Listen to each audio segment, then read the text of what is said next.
Hello, and welcome to this holiday special of Skyrim lore to sleep to. If this is your first time joining us, make sure you hit that like and subscribe button. Tonight's reading, Chance's Folly by Zilmuk Goj. By the time she was 16, Minerva Lolos had been an unwelcome guest in every shop and manor in Balmora. Sometimes she would take everything of value within. Other times, it was enough to experience the pure pleasure of finding a way past the locks and traps. In either situation, she would leave a pair of dice in a prominent location as her calling card to let the owners know who had burgled them. The mysterious ghost became known to the locals as Chance. A typical conversation in Balmore at this time. "My dear, whatever happened to that marvelous necklace of yours?" "My dear, it was taken by Chance."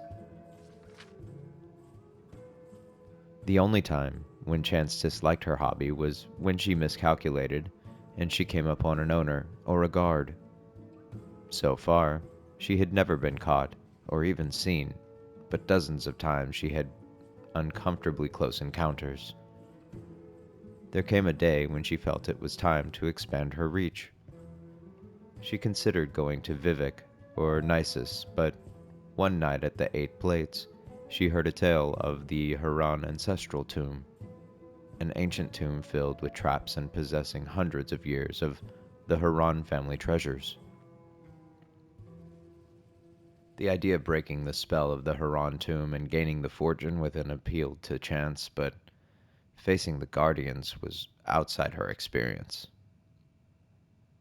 While she was considering her options, she saw Ulster Moresby, sitting at a table nearby, by himself as usual. He was a huge brute of a Breton, who had a reputation as a gentle eccentric, a great warrior who had gone mad and paid more attention to the voices in his head than to the world around him. If she must have a partner in this enterprise, Chance decided this man would be perfect. He would not demand or understand the concept of getting an equal share of the booty. If worse came to worse, he would not be missed if the inhabitants of the Heron tomb were too much for him, or if Chance found his company tiresome and elected to leave him behind. "Ulster, I don't think we've ever met, but my name is Minerva," she said, approaching the table. "I'm fancying a trip to the Heron ancestral tomb. If you think you could handle the monsters, I could take care of unlocking doors and popping traps. What do you think?" The Breton took a moment to reply, as if considering the counsel of the voices in his head. Finally, he nodded his head in the affirmative, mumbling, "Yes, yes, yes. Proper rock, hot steel. Chitin. Walls beyond doors. 53. 2 months and back." "Splendid," said Chance, not the least put off by his rambling. "We'll leave early tomorrow."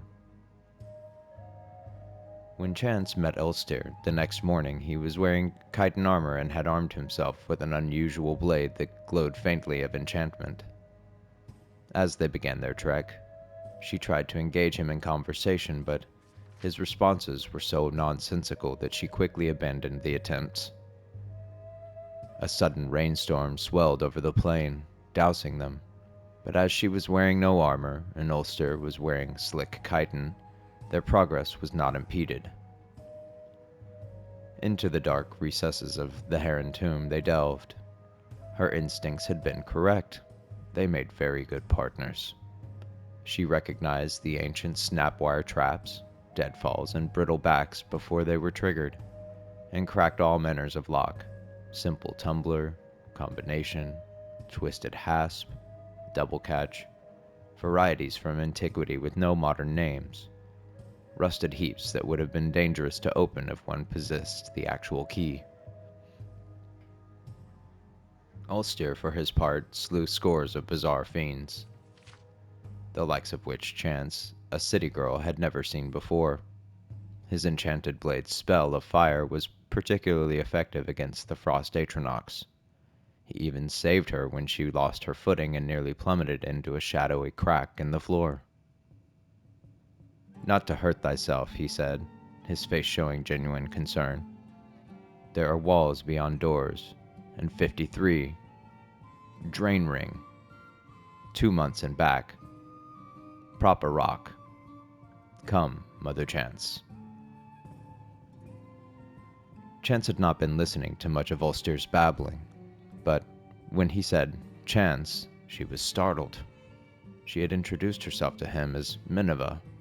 Could it be that the peasants were right, and that when madmen spoke they were talking to the Daedra prince Sheogorath, who gave them advice and information beyond their kin? Or was it rather, more sensibly, that Ulster was merely repeating what he had heard tell of in Balmora, where in recent years Chance had become synonymous with lockpicking? As the two continued on, Chance thought of Ulster's mumblings. He had said chitin when they met, as if it had occurred to him, and the current chitin armor that he wore had proven useful. Likewise, hot steel. What could walls beyond doors mean? Or 2 months and back? What numbered 53? The notion that Ulster possessed secret knowledge about her and the tomb they were in began to unnerve Chance. She made up her mind then to abandon her companion once the treasure had been found. He had cut through the living and undead guardians of the dungeon. If she merely left by the path they had entered, she would be safe without a defender. One phrase he said made perfect sense to her: drain ring. At one of the manors in Balmora, she had picked up a ring purely because she thought it was pretty. It was not until later that she discovered that it could be used to sap other people's vitality. Could Ulster be aware of this? Would he be taken by surprise if she used it on him? She formulated her plan on how best to desert the Breton as they continued down the hall. Abruptly, the passage ended with a large metal door, secured by a golden lock. Using her pick, Chance snapped away the 2 tumblers and bolt, and swung the door open. The treasure of the Heron tomb was within. Chance quietly slipped her glove off her hand, exposing the ring as she stepped into the room. There were 53 bags of gold within. As she turned, the door closed between her and the Breton. On her side, it did not resemble a door anymore, but a wall. Walls beyond doors. For many days, Chance screamed and screamed as she tried to find a way out of the room. For some days after that, she listened dully to the laughter of Sheogorath within her own head. 2 months later, when Ulster returned, she was dead. He used a rock to prop open the door and remove the gold.